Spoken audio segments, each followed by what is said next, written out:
Jadi intinya saya pikir contoh dan keteladanan harus ditunjukkan oleh tokoh-tokoh politik senior supaya kawan-kawan yang junior, kawan-kawan yang milenial itu mau berkiprah di politik, paling tidak sebagai penyambung estafet kepemimpinan Kabupaten Bengkayang untuk periode-periode yang berikutnya.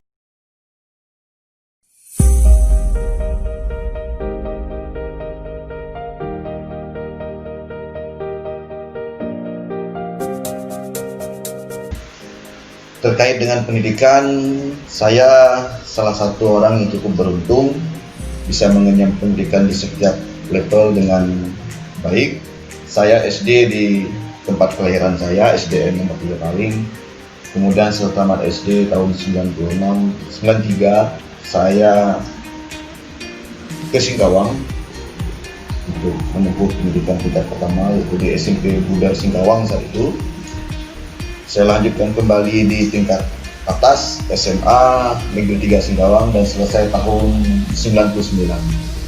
Setelah selesai SMA, saya punya cita-cita, saat itu punya keinginan saya harus kuliah dan saya memutuskan untuk ke Jogja dengan tujuan utama saat itu adalah sebenarnya Universitas Gadjah Mada untuk mengambil program studi kedokteran. Namun harus diakui kualitas kita sangat jauh, kita tidak mampu bersaing dengan kawan-kawan kita yang di Jogja, sehingga akhirnya saya waktu itu tes tidak lulus walaupun sudah bimbingan belajar dan sebagainya, dan akhirnya tidak lulus di UGM saat itu. Namun dalam pikiran saya tidak mungkin pulang kampung. Saya memutuskan untuk mendaftar kembali di Universitas Sanata Dharma, dan waktu itu saya mengambil program studi farmasi dan selesai 2004 akhir. Kemudian saya lanjutkan untuk mengambil program profesi apoteker dan selesai tahun 2005. Kalau terkait dengan karir, memang sejak 2004 saya sudah mencalonkan diri sebagai anggota DPRD saat itu melalui Partai Demokrat. Karena saat itu Partai Demokrat itu partai yang baru, hampir tidak ada kader yang mau bergabung dengan partai itu saat 2004. Akhirnya saya mengundurkan diri, namun karena aturan saat itu mengatakan harus berdasarkan nomor urut, walaupun saya memperoleh suara terbanyak, dan akhirnya saya merelakan.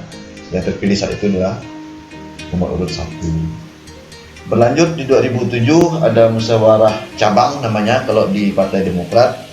Waktu itu terpilih Bapak Suratman Gidot sebagai Ketua DPC dan Bapak Julius Nestor sebagai Sekretaris, dan saya dipercaya sebagai Wakil Ketua Bidang Organisasi dan Kaderisasi sampai 2012. 2012 kita muscap lagi di Demokrat, terpilih Bapak Joshua Sugara, saat itu dengan saya berpasangan. Beliau sebagai Ketua DPC dan saya sebagai Sekretaris DPC Partai Demokrat Kabupaten Bengkayang sampai tahun 2014 akhir. 2015 ada kejadian luar biasa saat itu Pilkada Bengkayang. Walaupun rekomendasi dari DPP sudah diberikan, sudah diturunkan, namun kami sepakat saat itu untuk tidak menyampaikan rekomendasi itu ke KPU dengan alasan wanti-wanti menjaga jangan sampai ada calon tunggal di Pilkada Bengkayang saat itu, karena jika terjadi calon tunggal maka pilkada akan diundur untuk mengikuti pilkada serentak tahap berikutnya. Namun kita tidak bisa memahami dan mungkin komunikasi yang tidak baik dengan DPP, akhirnya DPP memberhentikan kami secara terhormat. Saat itu Pak Suratman Gidot diberhentikan sebagai Ketua DPD Partai Demokrat Provinsi Kalimantan Barat, Pak Joshua diberhentikan sebagai Ketua DPC, dan saya sebagai Sekretaris DPC yang juga diberhentikan saat itu. Dan setelah 2015 saya hampir vakum di partai politik. 2016 banyak tawaran dari beberapa partai untuk bergabung, ada Nasdem, ada Perindo, PDI, bahkan Demokrat sendiri mengajak bergabung kembali. Namun saya memilih rumah baru saya, yaitu Partai Golkar, yang saat ini saya dipercaya sebagai Wakil Ketua Bidang Organisasi dan Kaderisasi sampai 2021 ini, karena di akhir bulan Januari ini Partai Golkar akan melaksanakan musyawarah daerah untuk memilih pemimpin baru di Kabupaten Bengkayang khusus untuk Partai Golkar. Itu sekilas tentang perjalanan pendidikan dan perjalanan karir politik saya selama ini, dan memang puji Tuhan saya sempat terpilih juga sebagai anggota DPRD Kabupaten Bengkayang tahun periode 2009-2014, dan saat itu saya dipercaya oleh partai sebagai ketua fraksi Partai Demokrat DPRD Kabupaten Bengkayang periode 2009-2014. Kalau umur 81, saat ini 2020, ya kurang lebih 39 atau 40 lah umur sekarang, masih milenial juga. Pertanyaan yang berikutnya, Pak Widodo sendiri telah terjun ke dalam dunia politik pada tahun 2004 ya. Bahkan sempat menjadi ketua fraksi salah satu partai politik pada usia yang masih dibilang muda pada saat itu. Menurut Bapak, apakah sudah banyak kaum milenial, terkhususnya di Kabupaten Bengkayang, yang sedang melek politik? Terkait dengan itu, harus kita bagi juga yang telah sempat mengenyam pendidikan tingkat perguruan tinggi. Memang hampir semua melek politik. Namun tidak semua juga yang melek politik itu mau berkarir atau berkiprah dunia politik. Kalau kita lihat, sangat sedikit sebenarnya kawan-kawan yang telah selesai kuliah dan memutuskan untuk mengenyam berkarir dunia politik itu sangat sedikit di Kabupaten Bengkayang. Buktinya hari ini kalau kita lihat 30 anggota DPRD kita di Bengkayang itu paling satu orang yang saya pikir masih bisa kita golongkan di tingkat milenial, yaitu Bapak Junedi. Itu pun karena memang beliau memiliki sumber daya yang luar biasa, baik secara finansial maupun secara pendidikan, makanya beliau bisa terpilih sebagai anggota DPRD kita ini. Selebihnya 29 orang itu usianya sudah di atas 40 tahun, bahkan ada yang 60-an tahun. Jadi saya pikir kalau melek politik sudah, tapi kalau berkeinginan berkiprah di dunia politik itu sangat sedikit di kabupaten. Seperti itu kalau bicara masalah milenial, apakah sudah melek politik? Ya sudah, terutama buat yang sudah mengenyam pendidikan yang cukup. Namun yang berkiprah dan berkarir di dunia politik itu masih sangat sedikit di Kabupaten Bengkayang. Oke, apakah sebuah hal yang bagus untuk kaum muda untuk lebih mengenal politik secara dini atau lebih awal? Sangat bagus, seperti saya sampaikan tadi, memang harus kita mulai sejak awal. Minimal kalau saya pikir sejak kita selesai kuliah, kita harus sudah mulai memutuskan. Sekali lagi, kita harus punya mindset cara berpikir yang berbeda. Kita boleh kuliah sekolah di jurusan apapun, namun pekerjaan, karir, kita bisa juga berbeda atau bertolak belakang dengan ilmu yang selama ini kita tekuni. Karena itu harus dipahami, apapun seni-seni kehidupan kita di masyarakat ini tidak terlepas dari politik. Semuanya harus berpolitik, kehidupan di masyarakat kita. Nah itu saya berharap kaum muda, milenial, mulailah untuk coba mengubah cara pikir, coba untuk merangkai puzzle-puzzle dalam pikiran kita, coba untuk memutuskan berkarir di dunia politik, bukan untuk diri kita sendiri, tapi untuk masyarakat kita, untuk masyarakat di sekitar kita, untuk kabupaten kita tercinta, untuk bangsa kita yang kita banggakan ini. Menurut Anda sendiri, bagaimana sih cara politik bisa menarik hati para milenial untuk bisa tertarik ke dalam dunia politik atau setidaknya lebih peduli terhadap isu politik? Pertama, memang harus